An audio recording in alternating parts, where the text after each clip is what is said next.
Today I'm going to share a little bit about how to use the elements as a planning tool, and I want to focus very specifically on a particular part of the process today, and that's the bit where you are in a space that feels fantastic. It's that time when you feel you're really clear on what it is that you want to talk about, what you're here to do, how you're here to do it. You're really confident about talking about it, and things are going really well. Yeah, there might be some ups and downs, but generally speaking, things are really good, going well, and you're feeling really strong. So you feel in a fantastic place, and you want to stay there. Now, I don't want to be the one to burst your bubble, but you can't stay there, because what's happening in your business is you're actually at the apex of the point of preparation for your next revolution around the cycle. So you are at that point when you have you've taken on board all that you need to take on board. You've worked with it, you've molded it, and what's happening to you while that's all being integrated is that you are moving into a different frequency. You are shifting what is going on. You are shifting your connection to your business, the resonance of your frequency and the business frequency. That's all shifting, which means that you can't stay in that place. Now, most people want to stay in that place, and so they cling tooth and nail to stay in that place. And then, as is inevitable, things feel like they're going downhill, and that's the point at which then people have to feel that they have to clamber back up and to get back to where they were. But the thing is, you're not climbing back up to where you were, you're climbing back up to a different place altogether, but you've sort of lost your frame of reference. So what we can do with the elements is to instead actually say, okay, once we know that we are at that apex, at that pinnacle, that's the point at which we can prepare and know that we're going to go around the revolution of the evolutionary cycle of that creativity. We can go around it again.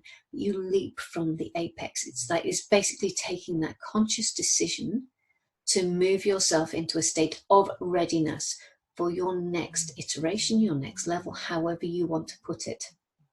So basically what's going on is that in elemental terms is that all activities go through the basic, the same basic cycle that starts generally with that opportunistic, euphoric moment of inspiration, which is generally in the earth energy. Now, I know people think that inspiration is air energy, but actually the earth energy is about filling that gap. It's filling the void. It's seeing what's needed, what needs to happen to bring things back into balance. So earth energy is very much about finding that little nook and cranny that it can get into, and when we see that, that's the moment of euphoria. Then it goes through that broadening, that seeking that expansive energy of air to flesh it out. If you think about it as an analogy of a seed that is the basic concept, that as it begins to put its first tender leaves up through the soil, then it's actually looking and it's responding to the environment, and it's every single plant is going to be completely unique, and that's the air energy. It's how it is coming into resonance with what's going on around it. And then you move from air into fire energy. Now the fire energy is where you're feeling really good, where you're feeling really strong, you're feeling really confident, you're taking yourself and your work out into the world, and you feel fantastic. And that's what you've worked towards, and that's what you want to stay with. But as you are taking that out into the world, it's a process, it's a two-way process. You're expressing yourself, but you're also, there's a process of osmosis when you are drawing in the reactions and the responses from you expressing yourself that is actually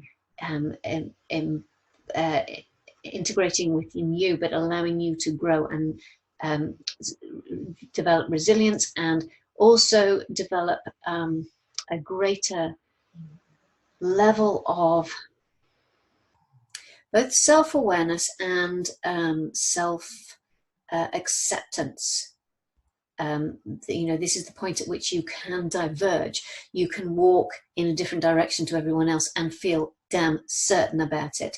And that's the process of actually moving from fire into water.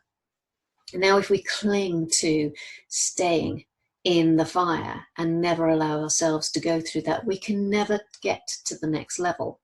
Or we can try, or when you try to do it, you will actually try to force it.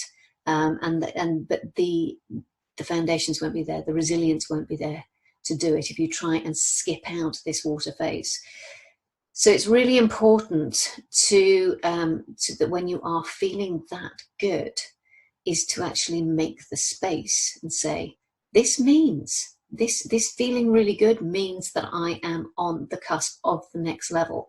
So allowing yourself to make the space, not just to feel good, but to explore what the next level looks like, will actually allow you to consciously step off from that peak and smooth the journey around, so that you're actually taking in and accepting the next iteration, the next level, the next depth. However it is coming to you, it is going to allow you to go through that process more smoothly. So that's how we can use the elements to give us some real clues and some real, that's one way of doing it, some clues and some insight into how we can, if you like, perform more effectively in our businesses by actually saying, right, okay, now that I've reached this point, I recognize that I am on a natural apex of that cycle, and I am about to swing around and go through the next level. And it is a point at which you will be feeling even better. There is a better version of you. There is a better version of your business that is waiting to come through if you allow it to. So when you're in the fire, recognize that is the point at which you are leaping off into the next level. And that's one of the ways that we can use the elements to really support us in growing our business really effectively. See you again soon. Bye.